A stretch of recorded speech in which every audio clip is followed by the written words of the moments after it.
বাঙালির যেকোনো উৎসব বা পার্বণে প্রধান যেটা আসলে মানে যেটা গুরুত্ব পায় আরকি সেটা হলো যে খাওয়া-দাওয়া, পোশাক-আশাক। আসসালামু আলাইকুম সবাইকে, কেমন আছেন সবাই? আজকে আপনাদের সাথে আমি ঈদে কি রান্না করলাম, কি খেলাম আর কি পড়লাম সেটাই তুলে ধরার চেষ্টা করেছি। আশা করি আপনার কাছে ভালো লাগবে। যদি ভালো লাগে প্লিজ একটা লাইক, কমেন্ট করে ভিডিওটা দেখবেন। আর চ্যানেলটা যদি ভালো লাগে প্লিজ একটা সাবস্ক্রাইব করে দিয়ে পাশে থাকতে পারেন। তো ঈদের দিন আমি গরুর মাংস করেছিলাম, মুরগির রোস্ট, তারপরে হালিম, পুডিং, তারপরে একটা ডেজার্ট করেছি, সেমাই তো থাকেই, পোলাও ছিল। আসলে টুকিটাকি অনেক কিছু করেছি, নুডলস। তো সব কিছু আসলে তুলে ধরা হয়নি। তারপরে ঈদের সময় রান্নাবান্না করে তারপর আবার একটা ভিডিও রেডি করা বা ভিডিওটা আপনাদের সাথে শেয়ার করা, এটাই আসলে খুব কষ্টের হয়ে যায়। তারপর চেষ্টা করেছি টুকিটাকি কিছুটা একটা দেওয়ার জন্য আরকি। তো সেই সুবাদেই কিন্তু এই ভিডিওটা করা। তো মুরগির মাংসটা আমি রান্না করতেছি এখানে, মুরগির রোস্ট আরকি। আর গরুর মাংসটা রান্না করে তুলে ফেলছি। তো যেটা আসলে শুরুতে বলেছিলাম যে বাঙালি কিন্তু খাওয়া-দাওয়াটা কিন্তু খুবই পছন্দ করে। আর ঈদের একদিন বা উৎসবের যেকোনো এক শেষ সময় আমরা কিন্তু হেভি একটা খাবার খাই। যেটাকে ভারী খাবার বলে আরকি। তেল মশলাযুক্ত, ঘিযুক্ত বিভিন্ন রকম হেভি খাবারটা খেতে আসলে পছন্দ করি। এটা আসলে কি উৎসব হলেই কিন্তু আসলে খাই। পরে চিন্তা করি যে না একদিন আর কিছু হবে না, পরবর্তীতে ঠিক হয়ে যাবে। এরকম একটা ব্যাপার থাকে। তো সেটা আমাদের আসলে আরেকটা কথা এখানে বলি যে অনেকে হয়তো বলবে যে এটা দেখানোর কি আছে বা আপনার আছে আপনি দেখাচ্ছেন, এরকম না বিষয়টা। কারণ উৎসব এমন একটা জিনিস সেটা আসলে নিম্নবিত্ত, মধ্যবিত্ত বা উচ্চবিত্ত সবার জন্যই কিন্তু আসে। আমি আমার সামর্থ্য অনুযায়ী চেষ্টা করি, সবাই সবার সামর্থ্য অনুযায়ী চেষ্টা করে। এটাই হলো বাস্তব। আর আমরা কিন্তু উৎসবের সময় কিন্তু কেউ পিছিয়ে থাকি না। সবাই মোটামুটি সবার সাধ্য অনুযায়ী চেষ্টা করে থাকি যে পরিবার-পরিজন নিয়ে সবাইকে নিয়ে আনন্দ করে কাটানোর জন্য। আর উৎসবটা কিন্তু আসে কিন্তু ভেদাভেদ ভুলিয়ে দেওয়ার জন্য। এটা কিন্তু আমরা বর্তমানে আরকি সবাই তো আসলে সবাইকে নিয়ে ব্যস্ত থাকি। কেউ কারো খবর রাখি না। তারপরেও কিন্তু চেষ্টা করি মিলেমিশে থাকার জন্য। যেহেতু আমরা সমাজেই বাস করি। তো যাই হোক, আমি কিন্তু আপনাদের সাথে কথা বলতে, বলতে রান্নাটা কমপ্লিট করতেছি। হ্যাঁ, টুকিটাকি।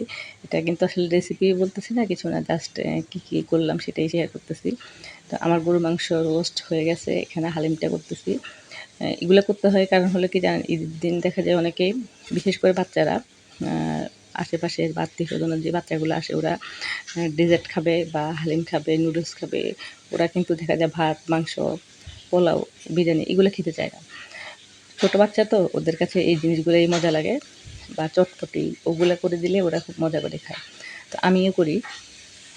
এই ধরনের জিনিসগুলো করে রাখি। আর আমার কাছে মনে হয় যে না, বড়দের চেয়ে বাচ্চাদের আনন্দটাই সবচেয়ে বেশি ভালো লাগে। তো আমার হালিমটাও হয়ে গেছে। এখন জাস্ট পোলাওটা করে নেব। পোলাওটা করে নেওয়ার পরেই কিন্তু দেখা যাবে যে আমার রান্নাটা মোটামুটি কমপ্লিট হয়ে যাবে। আর রান্না করতে গিয়ে পড়েছিলাম একটা বিভাগ ঈদের দিন। গ্যাসটা হঠাৎ করে চলে গেছিলো। তো আবার চলে আসছে ০.৫ ঘন্টার মধ্যেই। যাই হোক, আমি আসলে বিপাকটা আমার মোটামুটি কেটে গেছিলো।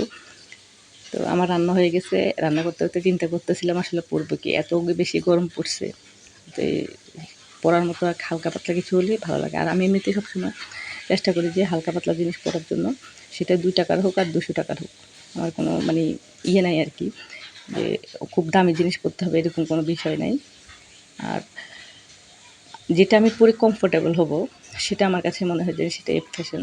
আমি সবসময় সুতি পরতেই পছন্দ করি। ও তো জাঁকজমক জিনিস পরতে আমার কাছে ভালো লাগে না।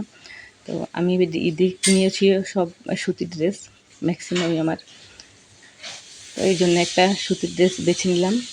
গোসল করে এটা পরবো হালকা পাতলা দেখে, যাতে গরমটাও খুব কম লাগে। যেহেতু প্রচণ্ড গরমের মধ্যে এবার ঈদটা যাচ্ছে। তো একটা ড্রেস বেছে নিচ্ছি, সবগুলা ড্রেস ঈদের বের করে দেখতেছিলাম যে আসলে কোনটা পরবো।